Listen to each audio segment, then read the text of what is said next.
good jump.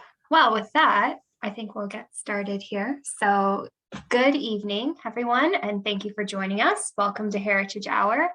There are lots of options for virtual events these days, and we're grateful that you've chosen to spend your time with us. My name is Nicole Zolas. I'm the Archivist Supervisor at the Lambton County Archives, located in Wyoming. I'll be your moderator for tonight's Heritage Hour, titled Mysterious Artifacts. There are many fascinating artifacts in our collections with very unique stories, and it is through the collection research process that we are able to gather interesting details about these artifacts, and some of these results might surprise you.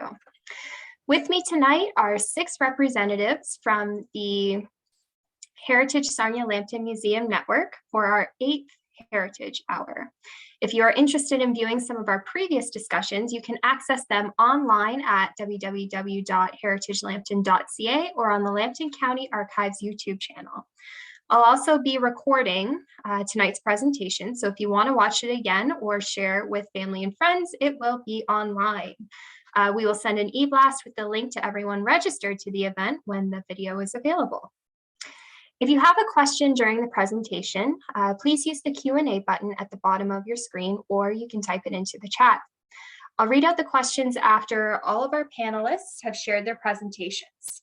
You can also use the chat box to make comments and talk with other attendees, or just be sure that you're sending your messages to all attendees and not just panelists if you want everybody to see it. And if you're interested, you can start the chat off by sharing where you're coming from tonight. As we go, I will be introducing each presenter, and we will finish up our evening with some updates from our community museums and a Q&A. So our first presenter tonight is Dana Thorne.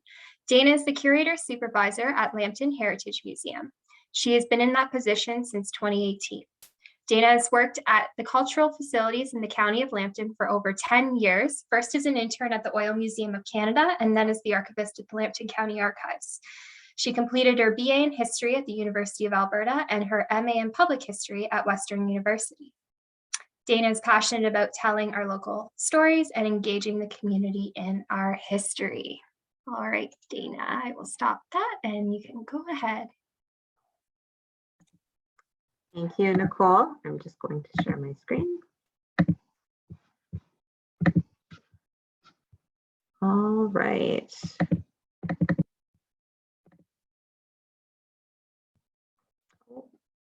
Sorry, guys. I got out of it. Okay.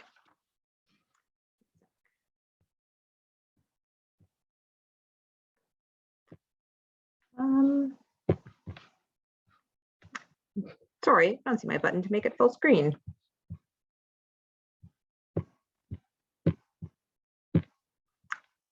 Okay. I will go with this. Sorry about that, everyone. Well, thank you for joining us tonight, and I'm pleased to share a really interesting artifact from the collection at the Lambton Heritage Museum. I'm going to focus on just one kind of interesting and intriguing artifact for my talk. This is an item that was donated to the museum back in October 1979. This was just shortly after the museum officially opened in 1978. The picture on this slide is from the museum's official groundbreaking, and we still have the wooden shovel that you can see in this slide as part of our collection. After the museum construction was completed, word started to get out into the community that a new museum had been established to celebrate the history of Lambton County. Members of the community that had artifacts we thought might be interested in acquiring for our collection started reaching out to our staff. One of those potential donors who heard about the new museum was Muriel Frame of Brights Grove. It got her thinking about something she had run across years earlier. When Muriel was 8 or 9 years old, she was walking along a small creek in an area just north of Sarnia. This area actually has a great and really interesting history. It was known as Lake Huron Park, and it was an oasis for Sarnians and other visitors who flocked to this beautiful waterfront area. It was located just north of Sarnia. Decades before Muriel was exploring the area on foot, it was a popular spot for locals to kick back and enjoy themselves. On this slide, you can see visitors arriving at Lake Huron Park from the Sarnia Street Railway. This was one of the best ways to get around Sarnia and into some of the sections just on the outside of town. The picture that's inset in the corner is the beautiful Lake Huron Hotel. It was built in 1905 in this area and shows just how much money and effort was being invested in drawing tourists to the water. Moving forward a little bit in time and back to our intrepid Muriel. While she was hiking around this area, there was still a lot of trees and bush here. That space has since been filled in with residential housing, although there's still a park nearby. Muriel made her discovery while hiking near what's now the intersection of Lakeshore Road and McMillan Parkway. That's circled in red on the map here. Muriel shared from her discovery, we hiked through there a lot. It was all bush all the time. The creek was dry and I sat down under this old tree. I was poking around when I saw it up under an old root. That's all there was. So what did Muriel find during her hike? She found a lead sheet with a strange message carved on it and a very early date from our local history. You can see the lead sheet on this slide. Muriel noted that she and her companions immediately deciphered the faded but readable message. She said, we had quite a time imagining what it might mean. I was thrilled and my imagination worked overtime. And the imaginations of our staff have been working overtime ever since. Here you can see a roughing of the message that makes the words clear that appeared on the lead sheet. The message reads, so MAR 11, 1791, which is March 11th, 1791. The first line is T-Luck shot. And then we see it's either so or Joe, whether it's J-O or S-O. So T-Luck shot, so or Joe. If they get me, take Mary to York. G-R-R read car. That's when the questions start whirling around in your mind. Who was T-Luck? Who was Mary? And why is G.R. Reed Carr scared for his life? The first tricky thing about deciphering the message is that the date is so early. There were French explorers in this area as early as the 1600s. However, it wasn't until 1835 that 10 townships were laid out and surveyed, and no sizable numbers of European settlers arrived until about the 1830s. On this slide, you can see a woodcut engraving that was published in Penny Magazine in 1837. But even in 1837, European settlement was still relatively quiet in Lambton County. Almost 50 years earlier, in 1791, there weren't a lot of Europeans in the area that could have written this message. A lot of the official records that historians rely on to find information about early settlers weren't being kept that early. For example, the census from 1851 is a wonderful documentation of European settlers in southwestern Ontario, but that's the earliest one that's widely available. You don't get census records dating back to 1791. Provincial records of births, marriages, and deaths weren't really kept until 1839. You might get church records from earlier, but it's hard to find stuff, especially as early as 1791. A review of local history books also found no mention of these mysterious individuals. So it makes it difficult to get a grasp on who was actually in this area in 1791, using a lot of the traditional resources that we would look at. In 1791, there was no Sarnia, no London, or even a country of Canada. This map from 1755 shows development in the northeastern United States, but very little near Lake Huron. The closest town to where the lead sheet was found was York, which is now known as Toronto. In addition to the local indigenous population, there were some soldiers and traders in this area, but very limited documentation accompanies them. None of our research has been able to connect the names T-Luck, Mary, Joe, or G.R. Reed Carr. A better understanding of the lead sheet itself might give us some more clues. On this slide, you can see a side view of the lead sheet, as well as two pieces of shot. Lead sheets were used to make ammunition for muskets or rifles. A 1-inch square piece of lead was cut out of the sheet, melted down, poured into a shot mold, and then allowed to cool. I have the examples of these two pieces of shot from the museum collection here that would have been formed from a similar lead sheet. The ammunition made from the lead sheet at this time was probably used in a flintlock musket or rifle. Flintlock is a term for any firearm that uses a flint striking ignition mechanism. Creating ammunition using a lead sheet was a long process that wouldn't have taken place just on a short trip. It implies the lead sheet was being carried by someone who was relatively established in that location, as opposed to someone who was out on a quick hunting trip through the area. But even with that assumption, it still doesn't leave us with much more information about those individuals referenced in the message. So what's your theory? When G.R. Reed Carr says, "If they get me," who could he be referring to? Maybe it was soldiers or traders in the area that were threatening his group. Definitely sounds like Carr feared for his life and Mary's life, but it's not clear if Mary was his spouse or his mother or a friend or exactly what the nature of their relationship was. I hope everyone emerged from the situation safely, but we're left with more questions than answers. The museum's acquisition of this interesting piece even made news in London, Ontario. This image of former curator Robert Tremaine with the lead sheet was published on July 11th, 1980. They outlined Muriel's initial finding of the item, its donation to the museum, and the quest for more information, and they closed with this paragraph. While more research is carried out, the mysterious message scratched hastily into lead will be on view in a new pre-settler display plan for the museum.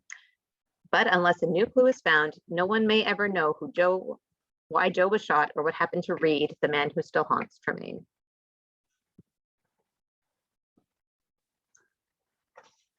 The artifact was still haunting Robert Tremaine 42 years ago. It continues to haunt museum staff today. And we hope it will continue to intrigue museum visitors in our upcoming exhibition, where it will once again be on display. We're renovating our Lambton gallery that holds our permanent collection, and we look forward to reopening that space at the end of this year. On this slide, you can see the construction progress as of yesterday afternoon. We can't wait to explore different themes and artifacts from our local history. I have no doubt that this lead sheet will continue to inspire and intrigue visitors in our new gallery.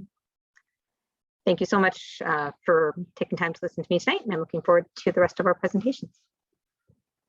Thank you, Dana. That's so intriguing, that story. So next we have David Mclean representing the Forest Museum. David is a retired high school history teacher who taught for 31 years and is currently a volunteer at the Forest Museum.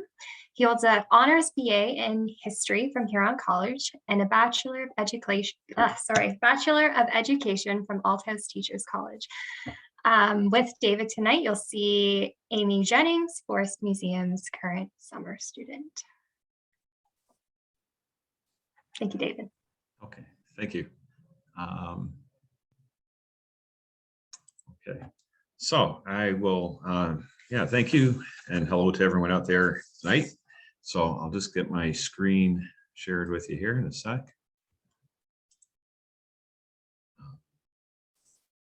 Okay, you can see that all right? Can everyone see that okay? Yes. Sorry, I don't hear anyone. Yes. Okay. Okay, very good. Thank you.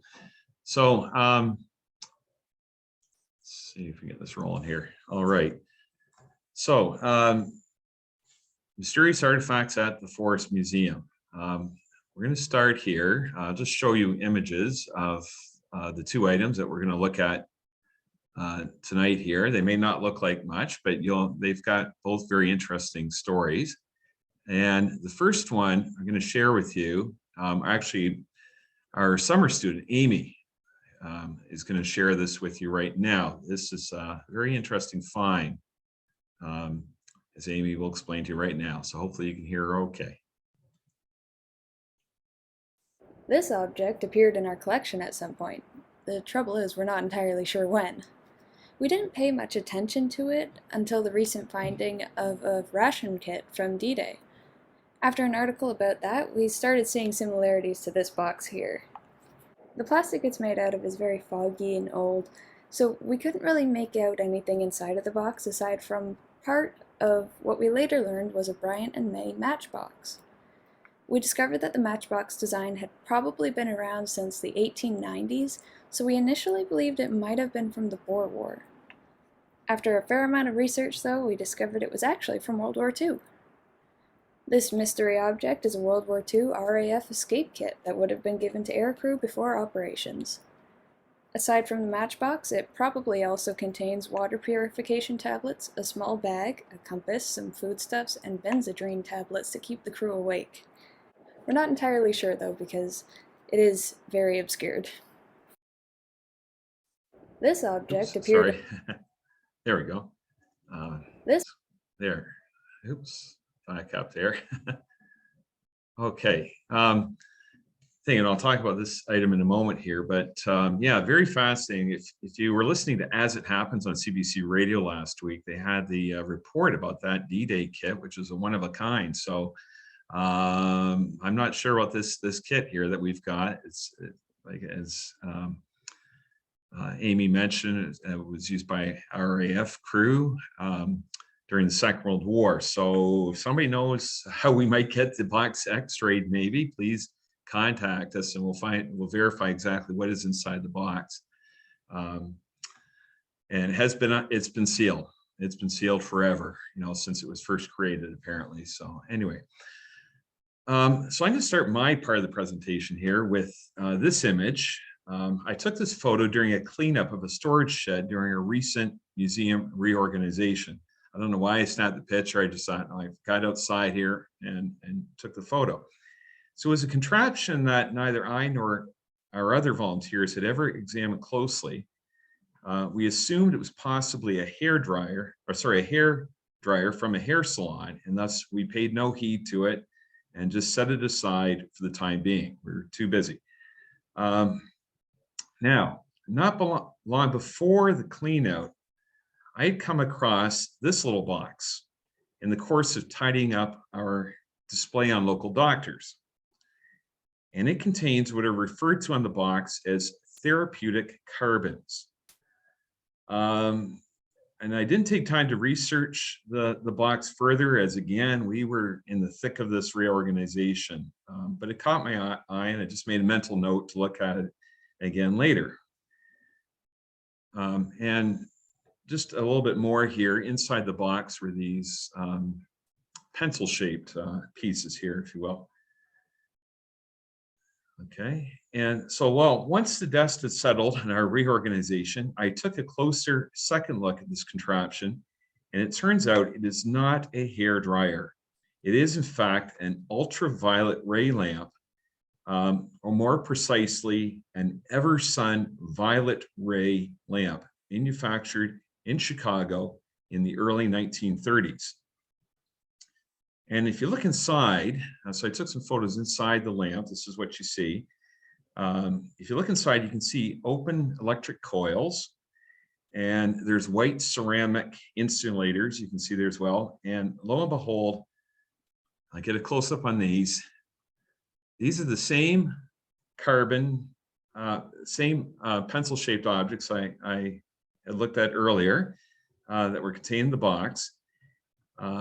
And so the idea here, I guess, is when electric current was sent to the carbons, an arc of intense UV light would result. And the lamp was controlled by the switch that you see on the right here, and the knob on the left was apparently used to adjust the gap. I turned it and it adjusts the gap between the carbon rods. So what exactly was the lamp used for? So a little background here. The period from the late 1800s to the early 1900s, as we all know, was a remarkable age of scientific discovery and invention. I think of my grandparents growing up in this age. The electric bulb, the telephone, the radio, the car, and the airplane, all new and fascinating inventions of the era. And many people were eager to take advantage of any and all discoveries, believing that science and technological innovation promised a bright future. And since ancient times, there was an understanding that exposure to the sun was important for human physical and mental health. And of course, many ancient religions worshiped the sun, as did the Egyptians for a period. So natural sun therapy was and still is, of course, used by many medical practitioners to treat a range of ailments and conditions. In the 1800s, okay, and here's at a hospital where they've opened up, the windows and so on, expose the patients to light. So in the 1800s, however, scientists began to unlock the mysteries of sunlight.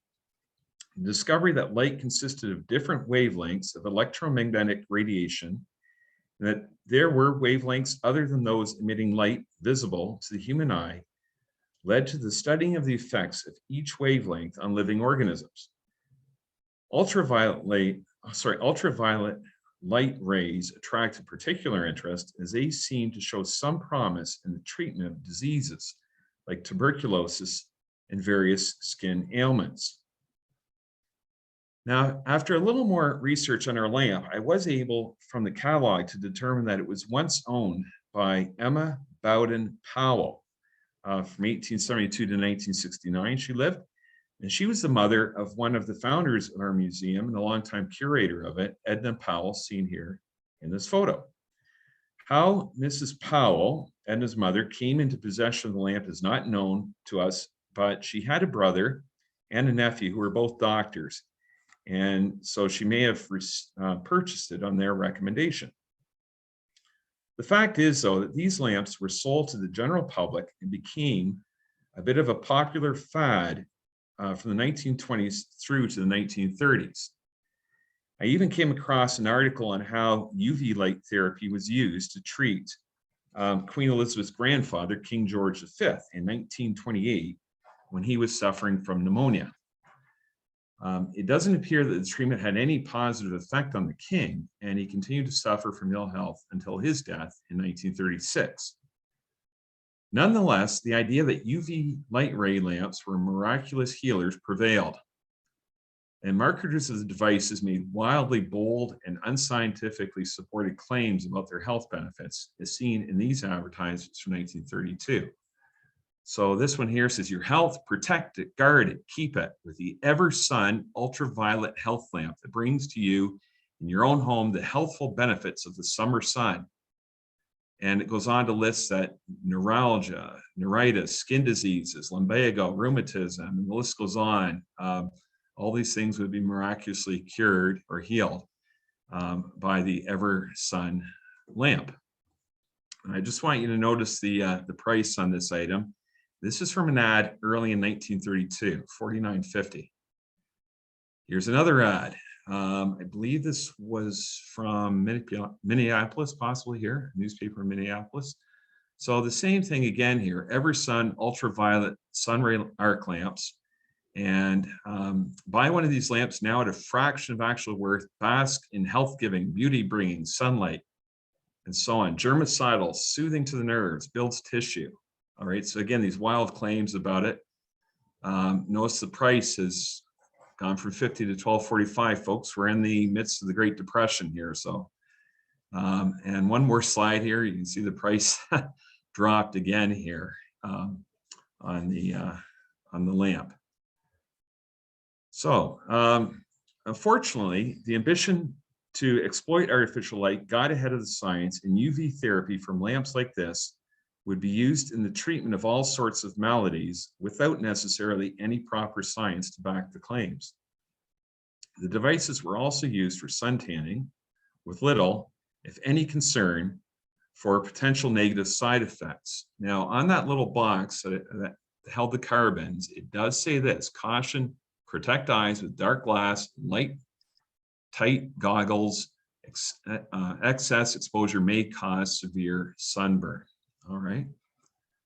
But nonetheless, people were using these for sun tanning as well, without any real concern about any potential side effects.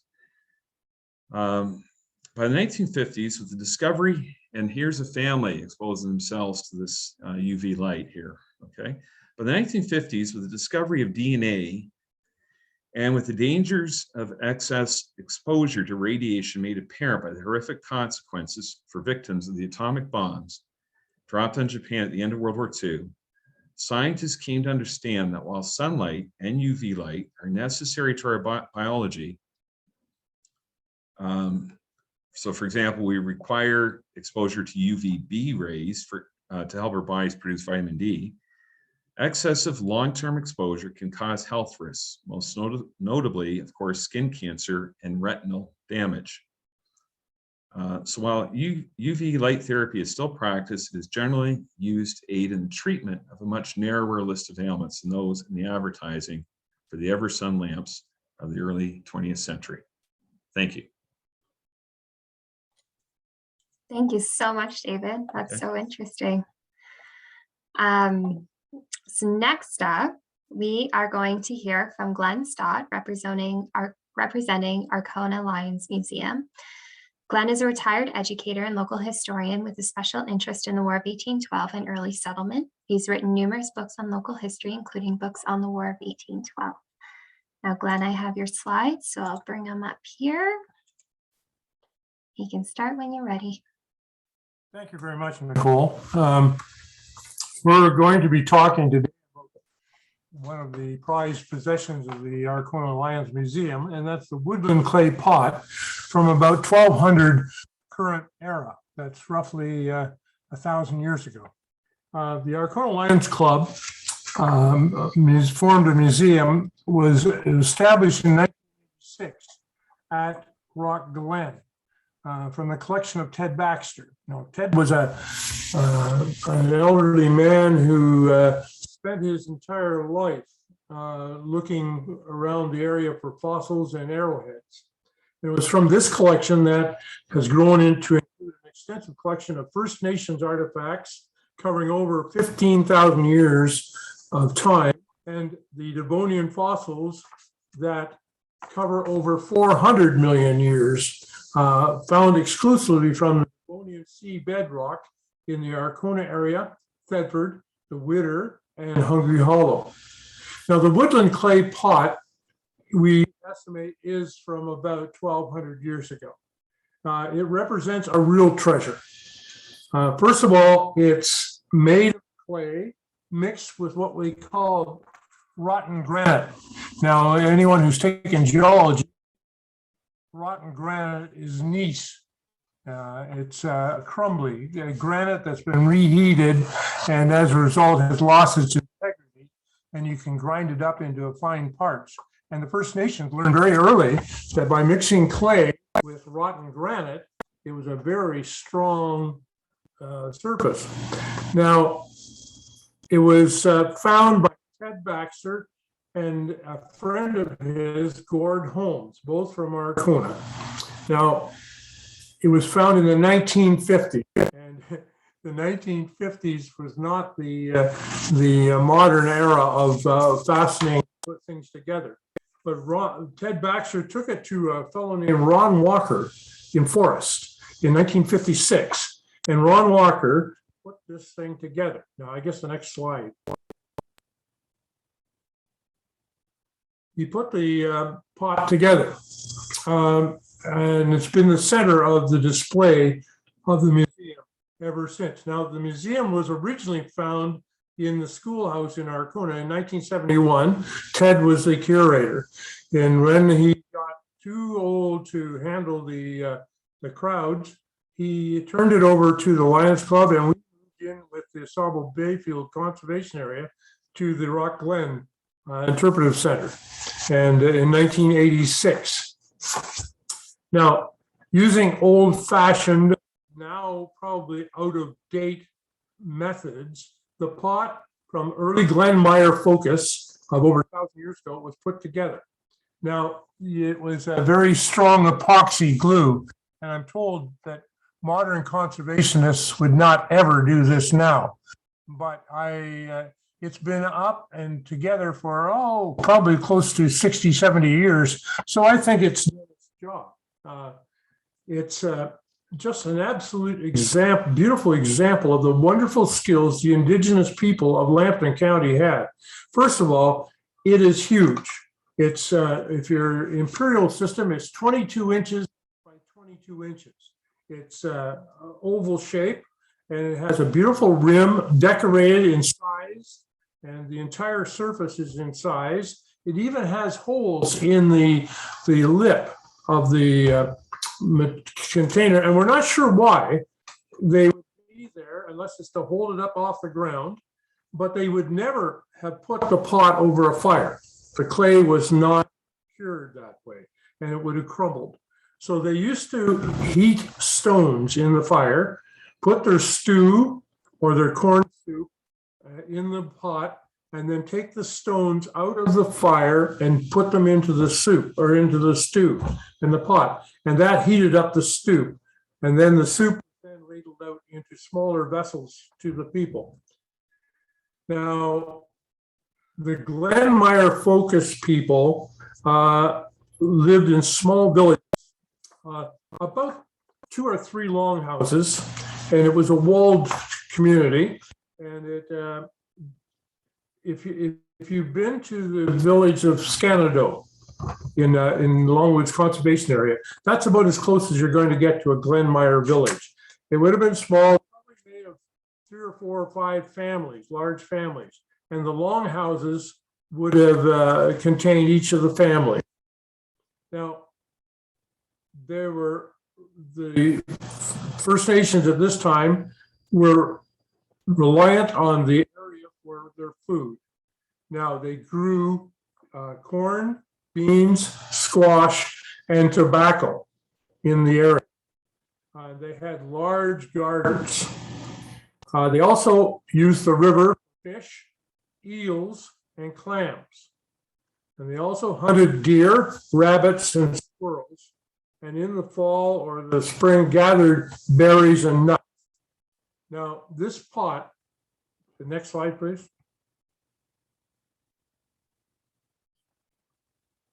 That's some information about it. And there's Ted, looking at fossils. Ted was just the consummate collector, and we owe a great deal to him. Next slide, please. We've filled it with modern corn, but in our collection, we actually have some carbonized corn, and the corn was extremely small.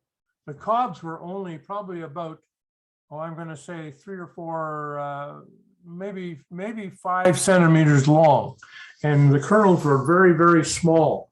And they used to preserve it, they would burn it, and then they would store it in pots as well. So it's an incredible production. And recently, our new curator, Adam Wisniewski, has restored it.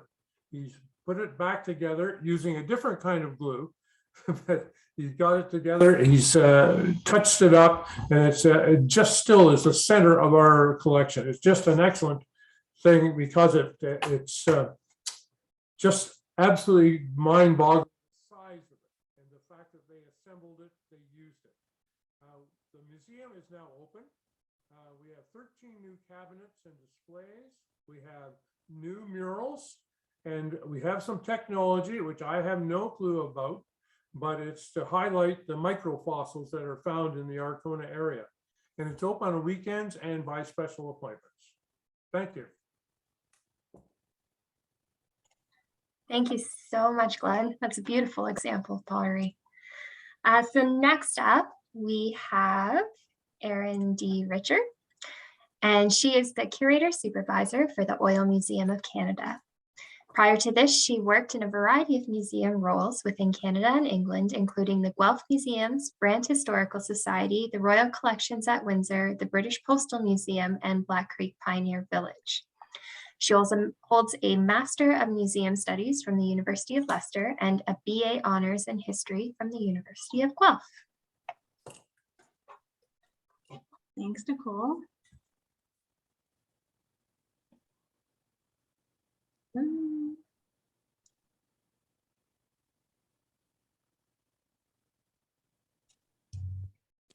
There we go. So in our 9,000 artifacts at the Oil Museum of Canada, you wouldn't be wrong in thinking that we have a lot of objects that relate to oil and the oil industry, which developed here in Lambton County. However, the most mysterious artifacts in our collection sometimes don't have that much to do with oil. For the examples that I'm going to share with you tonight, they're not actually directly linked to the oil industry, but each have their own mystery to tell.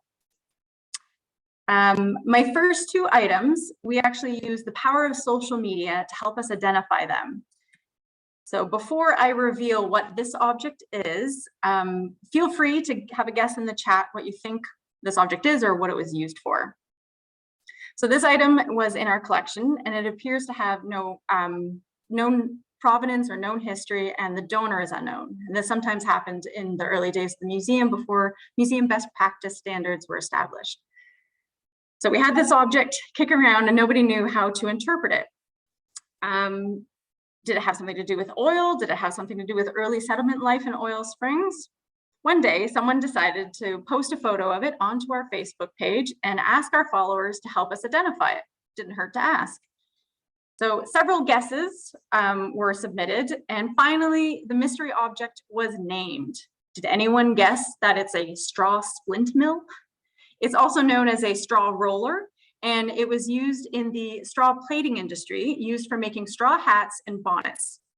The straw would first be split using a straw splitter, then pass through the smooth rollers of the splint mill like a mangle, and it would soften the straw splints to be more flexible for plating and or braiding.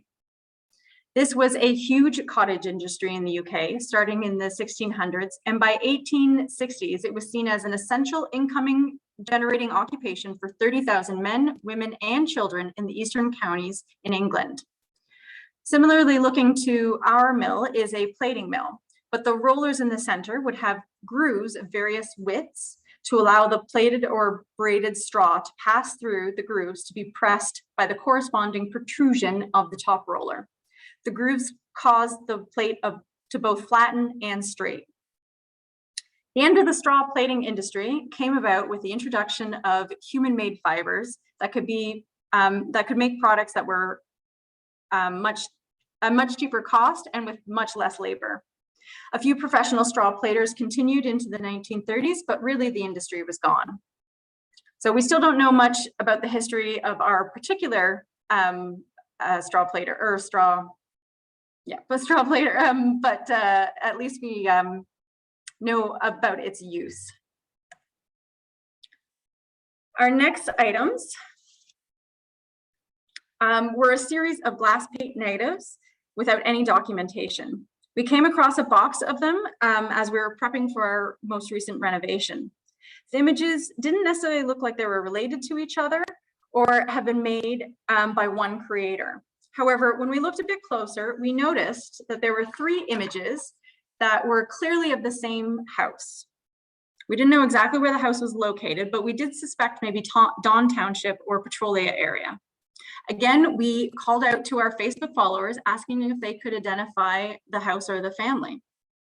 There were several suggestions of potential locations, but none of the houses matched enough to be confirmed. Slightly different roof lines, windows in wrong locations, different shaped gables. Finally, someone commented with the surname Scotts as the former family to have lived there. A fellow follower recognized the surname, having grown up in Dawn, and knew about the impressive older Scott house. She had originally dismissed the idea that it was the Scott home, but decided to take a second look at it and compare it to a newspaper article clipping, which had profiled the Scott house back in the early 1990s.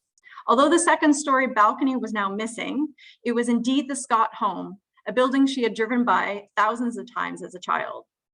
The Scott home is located at 354 Gould Road, Lot 14, Concession 9. And the article does give a little bit more history about the property.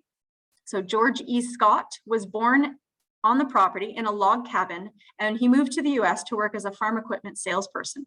He returned home in 1904 and built this house with his commissions for his parents.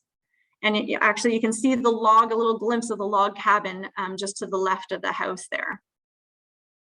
After George's death, the house remained vacant for 30 years, the article says.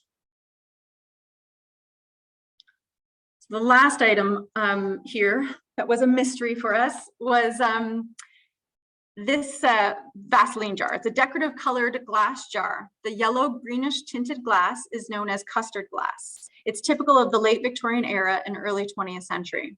In our museum records, it was documented as a Vaseline jar, and it was identified by the donor as such. There's no known history about the object, but the description of Vaseline did confuse me. I didn't know what that meant. Was it used just for storing petroleum jelly, which seemed very oddly specific to me. Then a coworker mentioned that she's heard of a type of glass called Vaseline or sometimes uranium glass. So that solved one mystery, but brought about more questions. Was the glass made of uranium? What would be the point of that?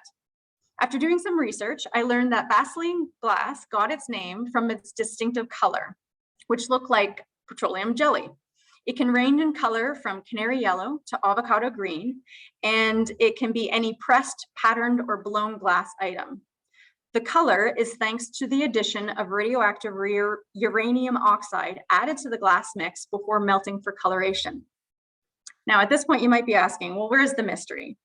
The fun thing about these types of glass, to be able to identify them as real, the Vaseline or uranium glass, is by exposing them to ultraviolet light and to see if it glows. That's right, under black light, this glass glows. So our next step was to get ourselves a black light flashlight and to test to see if we had the real thing or if this was a reproduction made post-World War II, when uranium was no longer used in the same quantities. So as you can see, mystery solved. It was uranium glass and it glows. It's pretty cool. So uranium glass as a colorant has been used since the early 1800s and became most popular throughout Europe and North America with glass manufacturers between the 1880s and 1930s. Uranium today is more valuable, seen more valuable as a power source. But in case you were wondering if Vaseline glass is safe, a study was done in 2001 by the Nuclear Regulatory Commission that found the amount of radiation exposure from Vaseline glass is about 1% of the radiation that the average person is exposed to in a year. So shout out to the Moore Museum who let us borrow their Geiger counter so that we could do a test on our little jar. We were able to document a radiation level of 0.21 microsieverts per hour, which is a normal background radiation level. You get more radiation level from some of your household products. So just like for me, the best unsolved mystery episodes, our mysteries have been solved.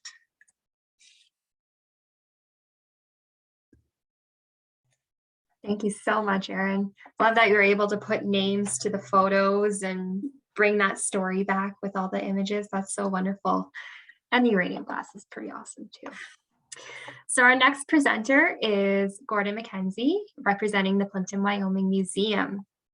Gordon has been a resident of Kamlaki area since 1971 and is retired from the telecommunications industry after a career with Bell Canada and Interlink Telecommunications.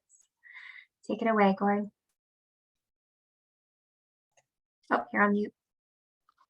Good evening. Thank you for coming tonight.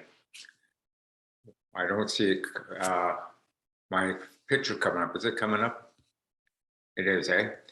Okay. I'm coming to tell you about something we have in our museum. We have a bronze memorial plaque. It's known as a dead man's penny, a widow's penny, a blood penny. I'd like to bring it up here. And this is the object we have. In World War I, in the year of 1916, they had the Battle of the Somme, and a lot of people were being killed and bodies were being lost all over the place. It was decided that they would have to come up with a memorial plaque. Let me see. The World War I memorial plaque was made from bronze, and hence it was popularly known as the dead man's penny among frontline troops, also becoming widely known as the death penny, the death plaque, the widow's penny. It was in October 1916 that the British government set up a committee for the idea of a commemorative plaque that would be given to the next of kin for those men and women whose deaths were due to the First World War.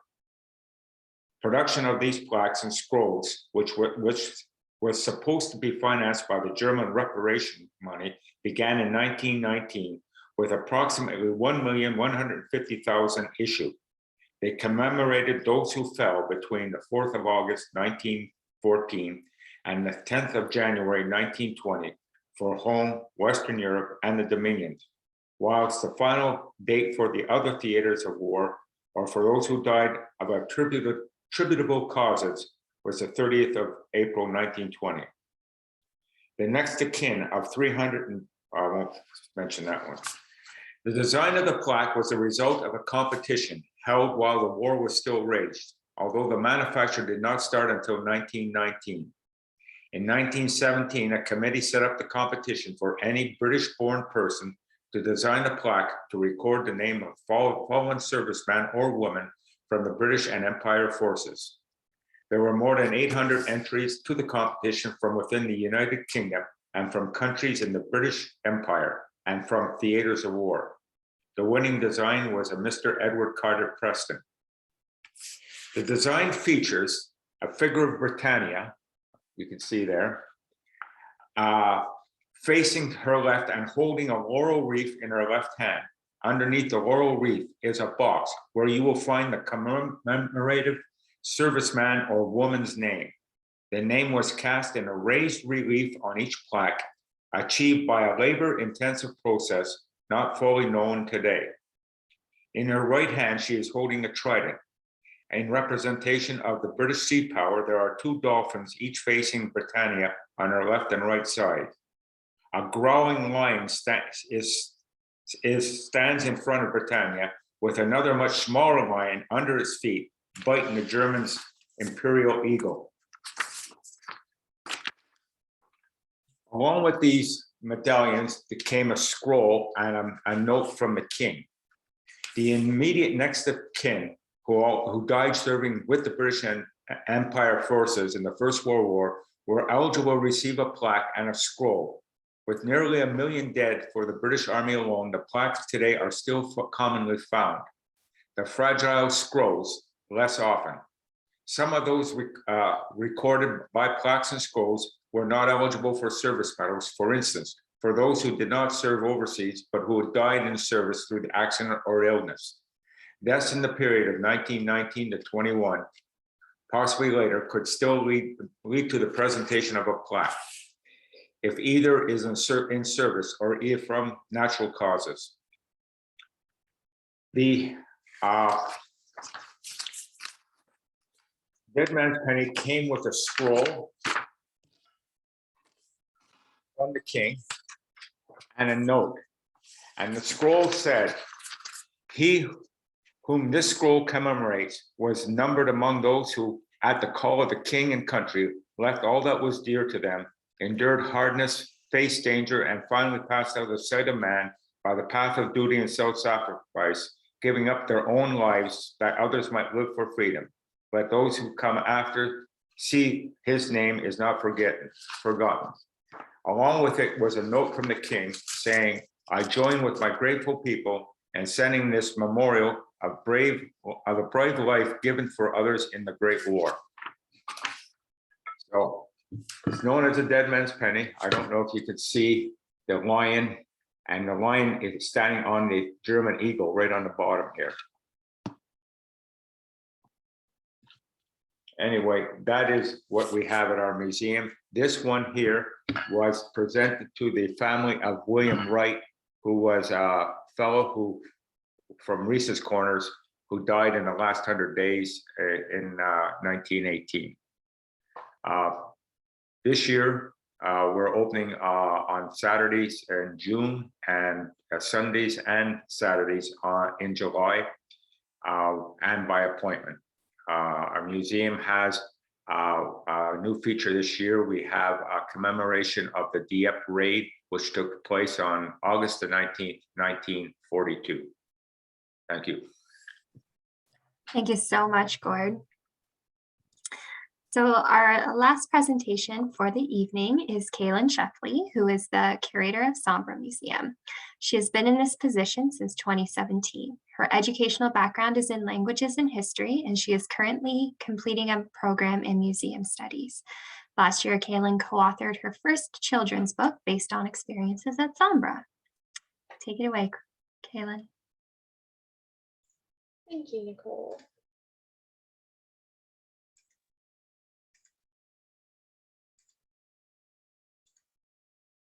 Okay, can everyone see that?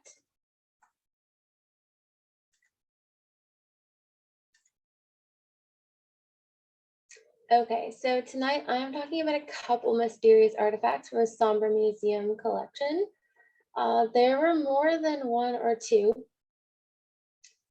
that we could have chosen. One that we wish we could have found was in our cataloging records. It simply says magic wand. We have a donor name and number, but there is no other description to find the object. So instead we chose something that our visitors often misidentify or have a lot of questions about. So for our first object, mysterious artifact number 1, does anyone know what this is? It was donated by Mrs. Mildred Chapman of Port Lambton in 1958, the year before Sombre Museum opened. It's not a chest, although it does look like a storage area, and it is kept in their Beery House kitchen. Have you figured it out yet? So it's a fireless cooker. So our particular fireless cooker was the ideal cooker made by the Toledo Cooker Company of Toledo, Ohio. The fireless cookers came about in the late 1800s. The Toledo Company began producing them around 1908. Ours is dated to about 1917, the same year that the manual how to operate a fireless cook stove was released. So the fireless cook stove was a game changer for women especially. It was meant to reduce the amount of energy and fuel required to cook a meal in the home. So during the war years, this is especially advantageous. You need to use less coal, oil, or wood to heat the stove to cook your meals. It also allowed women to leave the home so they could basically start their meal and then go about their day. They could go visiting or go to the shops or work on the farm or whatever they had to do. And then when they got home or even the next day before bed, they could start the next day's dinner, put it on, and then by the next afternoon, it would be cooked. So we have our manual here, how to operate a fireless cook stove. So the way it worked, it had, these stones here. So this is a soapstone. It had 2 of them, 1 on each side. So these soapstones were put into the fire and heated up, and then you would start your meal. So you could cook everything from cakes to stews to meats to desserts, even like some types of salad, macaroni and cheese, other pasta dishes. So you would usually get instructions on either to start your food and like brown your meat for a few minutes on the stove, and then you would have your soapstones that had been heated for several hours or to a certain temperature. And then there were instructions then there were instructions. So it might say, put your soapstone heated to 350 degrees on the bottom, and then put your the pot of stewed ingredients on top, and then put another stone on and cook for 3 to 4 hours. Here is a recipe for pot roast, for example. So you can use any cheap piece of meat, even a rolled flank. So a good recipe for today's high inflation market. It will make a delicious pot roast. So you place suet in a large cooker utensil. When browned, remove. Flour, roast, and turn until thoroughly browned. Season to taste. Remove to cooker using 1 radiator heated to 450 degrees for 4 hours. So the radiator is what they called the soapstones. But not only could you cook a hot meal, you could also freeze with it. The freezing in the fireless cook stove. The ideal fireless cook stove holds cold just as well as it does heat. You place 1 or 2 quarts fruit jar filled with cream or water ice in an 8-quart kettle. Surround with ice and salt, 3 cups of ice to 1 of salt, and place in the cooker for 3 hours. And you had a rubber sealer on the jar to prevent water from getting into your dessert. And you could easily make ice cream. And there are also 3 recipes in the book for strawberry mousse, chocolate mousse, and a plain mousse made with vanilla. So often, yes, this is one of our most mysterious artifacts, mainly due to the fact that most people think it's a chest. It's often identified as a toilet as well, since we have a Victorian home built in 1881 that had no bathrooms. So many people think it's a toilet. It also had no closets, so people think that it's just a chest for storage for either clothing or, since it's in the kitchen, for utensils. So that is one of the mysteries of the Somber Museum that has been solved. So mysterious artifact number 2. So this isn't a very revealing photo, but can you tell what that might be? Might it be metal? Possibly a pipe-like shape? What does this N5341 mean? Have you figured it out yet? Do you know yet? It's a tailpipe, but there is more to this story. Before I tell you about how Somber Museum came to acquire the tailpipe, I will tell you what it's from. So this is an Avro Anson light bomber plane. So our tailpipe is from the Anson.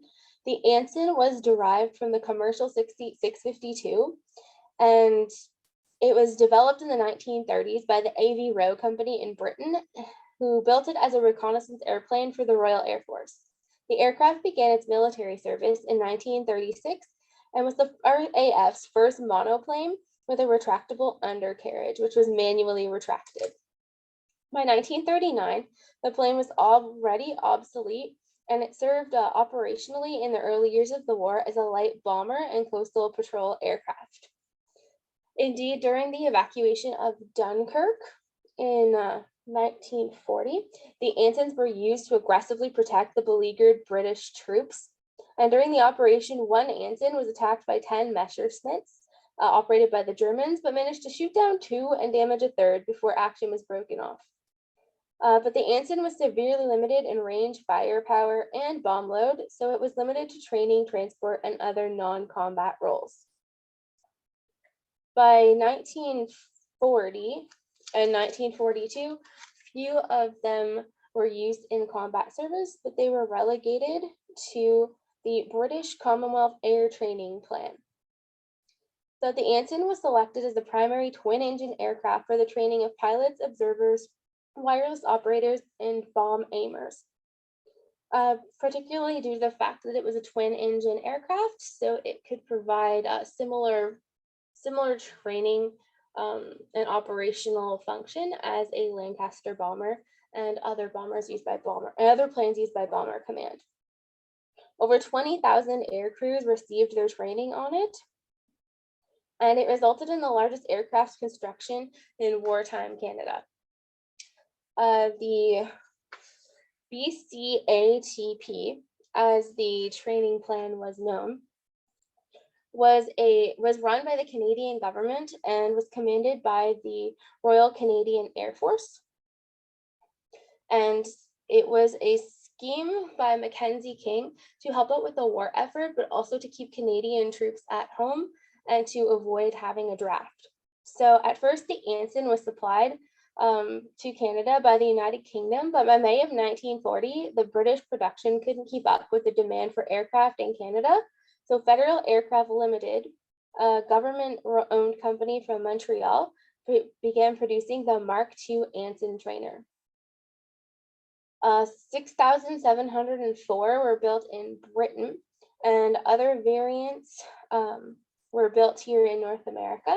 The Canadian one became especially prevalent for training and was first used in August of 1941.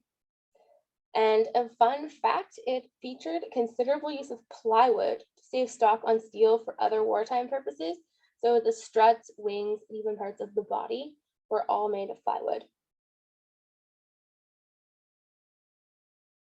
So as a training aircraft, the Anson was repeatedly described in my research as being a docile, forgiving, and easy to fly aircraft.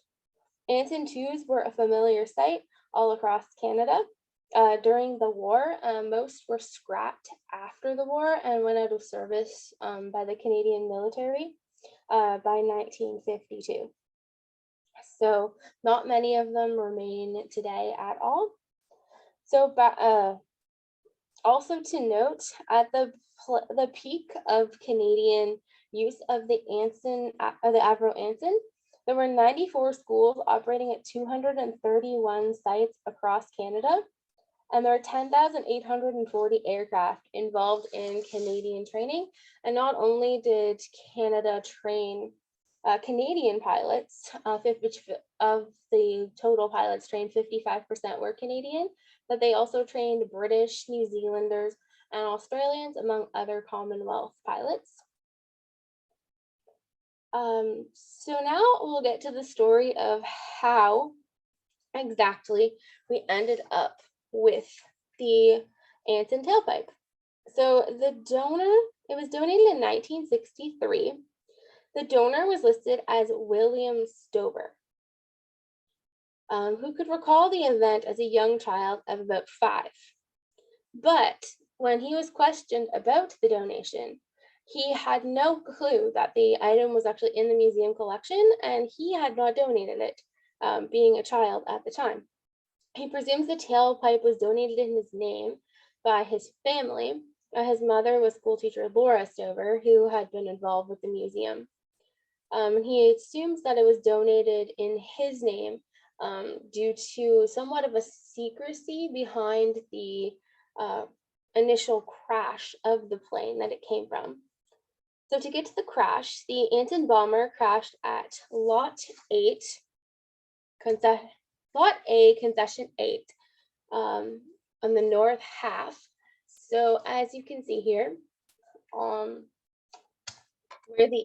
the cross is, so it's about where Baseline and French line intersect here in Sombre Township. So right about here is the intersection, and it was about 300 feet from the road. So, and this account is by Lauren Johnson, recorded in November of 2005 by former curator Glenda Young. Lauren was born in 1917, so he was quite elderly at the time, and this is his account. So he found it about 300 feet from the road. He was working the field in May-June of 1941. He left his work on the Reedy farm, walked about 3/4 of a mile to the site to investigate. The plane was presumed to be from the Armed Force Training Base in Kincardine, or possibly Brantford. The plane had about 1,000-kilometer range, so either one would work. Brantford was known to use the Avro Anson for its training program in the Service Flying Training School, which specialized in training bomber, coastal, or transport pilots. So the plane crashed, but was not destroyed. Lauren was the first person to arrive, but soon after Lauren got to the site, others appeared. For example, he remembered a man named Dan Reagan arriving at the scene. 5 crew were still there and made the growing crowd stand back from the site. Soon military trucks came to remove the plane. The wings and fuselage and the underbody part with wheels were removed and towed away. All the parts were transported away by the end of the day. Lauren doesn't think there was any newspaper write-up written about it, and there was no other mention, again, of the plane crash. And in April 2006, though, former volunteer Alan Anderson, who has since passed away, said that he knew a person who had a 16mm film of the above event, and he was trying to get a still from the film to complement the artifact history, but it is unknown if he was able to get that still, and it's not in the museum's possession. It may have been in his personal collection, but we do not know from whom he was going to get it, or if he had one. And to be clear, this is a Google map photo of the location. So about 300 feet from the road would have been about there. So in the field behind this house, we believe. So that's it from the Sombra Museum. We're open this summer daily from 11 a.m. to 4:30 p.m. And we hope you can join us this Sunday for our celebration of the 10th anniversary of our Cultural Center building from 1 to 4. We're having an open house. Thanks for letting us share our mysteries with you. Thank you so much, Kaylin. That was wonderful. So thanks for sticking around. We are going a little bit over time. but if you do have some questions, now's the time to put them in the chat or the Q&A. In the meantime, I'm going to provide a few updates from our community museums across Lambton County. So the Heritage Sarnia Lambton Network is challenging all visitors to rediscover Lambton County museums this summer by competing in the Passport Challenge. Throughout July and August, you are invited to participate to visit each participating Heritage Sarnia Lambton museum, correctly answer the trivia question, and collect a stamp at each site for your passport. Once completed, you can submit a ballot for a chance to win a $100 Tourism Sarnia Lambton gift card and museum prize pack. Participating museums include the Arcona Lions Museum, Forest Museum, Lambton County Archives, Lambton Heritage Museum, War Museum, Oil Museum of Canada, and Sombra Museum. Passports are available at all participating sites, and the contest ends on August 31st, 2022. Admission rates apply where applicable. Forest Museum has their official reopening on July 6th from 10 to 2 p.m. They recently completed a major reorganization of the museum, and there's lots of new things to see, including 2 restored 100-year-old movie posters. Forest Museum is open Tuesday to Saturday from 10 to 4 until Thanksgiving. The Lambton Heritage Museum is currently undergoing a major renovation in the permanent gallery.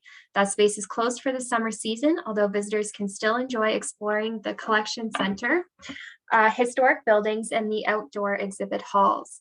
The new permanent gallery will be opening in late fall. From September 2nd to the 25th, visit the Paint Ontario Art Show and Sale, which is put on annually in partnership with the Grand Bend Art Center. You can browse beautiful paintings from Ontario artists, and all pieces are for sale. Visit Thursday evenings or weekends to enjoy artist demonstrations and other special events. At the Oil Museum of Canada, every Sunday starting on July 3rd are wagon rides. Discover the history of the Fairbank oil fields on a guided horse-drawn wagon tour. Tours are included in the price of admission and offered on a first-come, first-served basis at noon, 1, and 2 p.m. Wagon tours are weather dependent. The annual Black Gold Fest returns this year, taking place Saturday, July 9th, 11 to 4 p.m. This family-friendly community event celebrates the first commercial oil well in North America. Come and rediscover our local oil heritage with fun activities, wagon tours, and entertainment. Tour the newly renovated museum featuring updated interactive displays and modernized exhibits. Travel back in time with live historical demonstrations from the early pioneer days of our oil heritage. Demonstrations include blacksmithing, rope making, and a reenactment of the first oil gusher.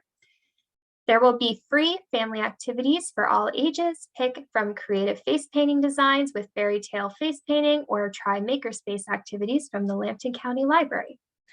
Enjoy a bite to eat from the Petrolia Lions Club, or try refreshing sampling from Petrolia's popular Black Gold Brewery while listening to live music featuring summertime classics by Kate, Tessa, and Dan. Bring a chair or a blanket and come back to the museum at 9 p.m. for a family movie night brought to you by the Village of Oil Springs, showing Spider-Man No Way Home. That'll be fun. Lastly, this summer, we have a virtual talk on August 18th at 7 p.m. Join educator Sarah Goodman from the Drakewell Museum and Park as she chats with Christina from the Oil Museum about the history of the Drakewell in Titusville, Pennsylvania. Now let's take a look. Did we have, it's pretty quiet. I don't see any questions or Q&A. I don't think I'm missing anything. So with that said, on behalf of the Heritage Sarnia Lambton Museum Network, thank you for attending tonight and continuing to support our local museums. Your support is critical in allowing us to continue preserving and sharing our local history and stories of our community. We hope to see you again for our next Heritage Hour talk in November. Thank you and have an awesome night.